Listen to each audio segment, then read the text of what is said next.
रूस और यूक्रेन जंग में परमाणु बम गिरने का संकट मंडराने लगा है। यूरोप में वर्ल्ड वॉर छिड़ने की आशंका और ज्यादा तेज हो गई है, क्योंकि यूक्रेन के राष्ट्रपति जेलेंस्की ने ऐसी हिमाकत कर डाली है कि पुतिन अब यूक्रेन समेत पूरे यूरोप में त्राहिमाम मचा सकते हैं। जेलेंस्की ने रूस पर हमला करके अमेरिका समेत नेटो के 32 देशों को जंग में फंसा दिया है। कैसे, रिपोर्ट में देखें।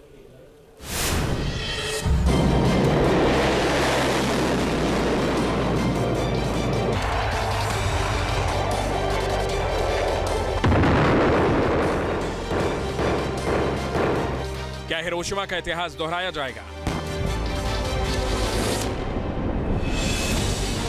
क्या यूक्रेन समेत पूरा यूरोप तबाह हो जाएगा?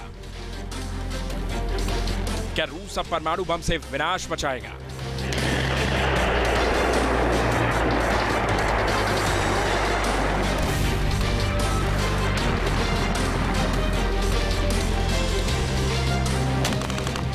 ये सवाल और ये आशंकाएं इस वक्त पूरी दुनिया को दहशत में डाल रही हैं, क्योंकि जिस विनाश का डर पिछले 1000 दिनों से रूस और यूक्रेन जंग में सता रहा था, उस महाविनाश के कागज पर खुद यूक्रेन के राष्ट्रपति जेलेंस्की ने दस्तखत कर दिए हैं।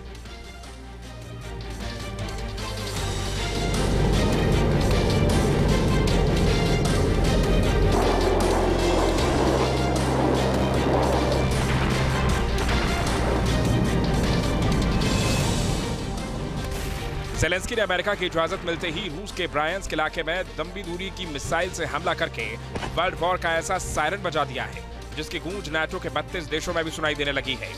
जेलेंस्की ने पूरे यूरोप को खतरे में डाल दिया है।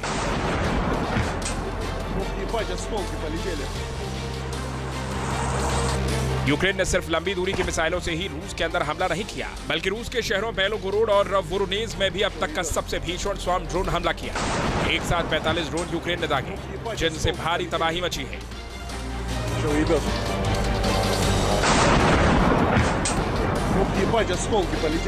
यूक्रेन की हिमाकत से रूस का पारा हाई है, और सबसे बड़ी बात कि यूक्रेन ने हमला ऐसे वक्त में किया जब पुतिन ने अपने परमाणु नियम बदल दिए हैं, और वो अब किसी भी दुश्मन देश पर परमाणु बम गिरा सकता है। यानी जेलेंस्की ने खुद उस परमाणु महाविनाश को न्योता दे दिया है, जिसकी आग में पूरा यूरोप भी झुलस सकता है। रूस किसी भी वक्त नाटो देशों पर भी हमला कर सकता है, क्योंकि नाटो देशों के ही हथियारों से यूक्रेन अब तक जंग में टिका हुआ है और अब रूस को सीधे चुनौती दे रहा है।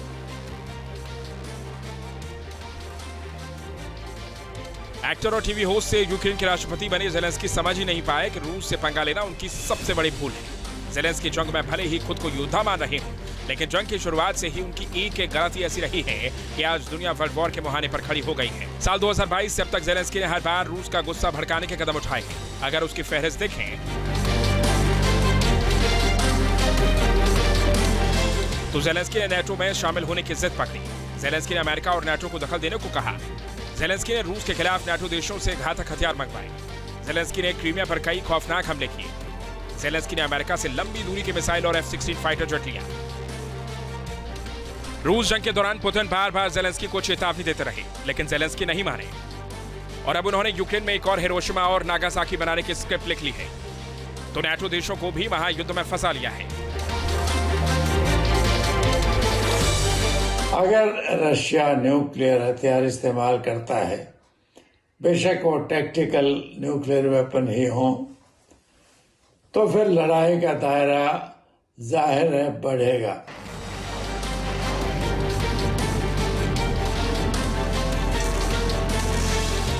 नाटो देश पहले से ही रूस के निशाने पर रहे हैं, और अब चाहकर भी रूस के प्रकोप से बच नहीं पाएंगे, क्योंकि जंग में रूस इतना नुकसान झेल चुका है कि अब रुकेगा नहीं।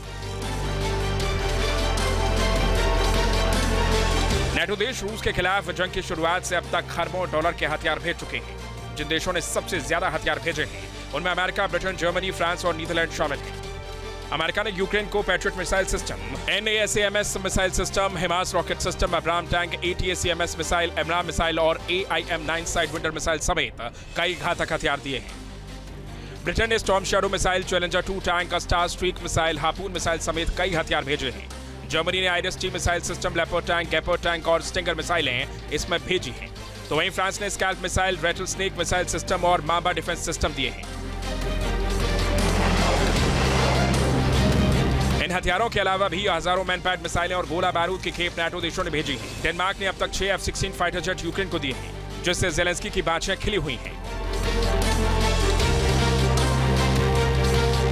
Ми розбудовуємо здатність нашої країни оборонятись від російського вторгнення і відновлюємо настільки, наскільки можемо нормальність життя після російських ударів. Це дуже важкий шлях, і жодна нація не змогла би пройти його наодинці. Україна витримує, бо з нами є друзі, саме такі друзі, як Данія і як ви, Метте. Дуже вам дякую. Особисто твоєму лідерству і твоїй команді, і народові. Дуже дякую.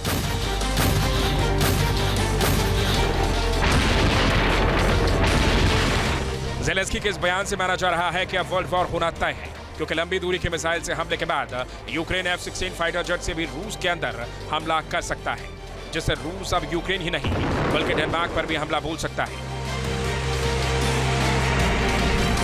मतलब साफ है, रूस और यूक्रेन की जंग अब किसी भी वक्त विनाशकारी मोड़ ले सकती है। रूस ने अपनी न्यूक्लियर फोर्स को एक्टिव कर दिया है, जिससे पूरा यूरोप दहशत में है। Team news nation. News nation अब व्हाट्सएप पर खबरों के ताजा अपडेट के लिए न्यूज नेशन के इस QR कोड को स्कैन करें।